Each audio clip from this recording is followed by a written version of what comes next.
నవమాసాలు నిండుకున్నప్పుడు అమ్మ కడుపులో నేనుండనన్నప్పుడు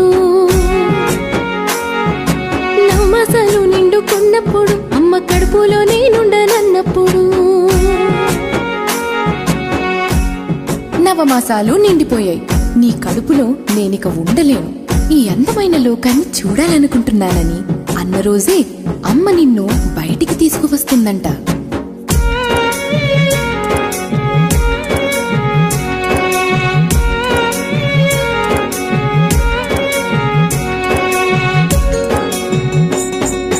కత్తి మీద సాము చేసినట్టుగా కొండంత నొప్పులు అమ్మ తీసుకుంటూ జన్మనిచ్చి కొత్త లోకాన్ని చూపించి సచ్చిన శవమూలి సొమ్మసిల్లునమ్మా అమ్మంటే ఎంత గొప్పదో ఆ బ్రహ్మకైనా వర్ణించవసమోనా ఎన్ని జన్మలున్న కవులు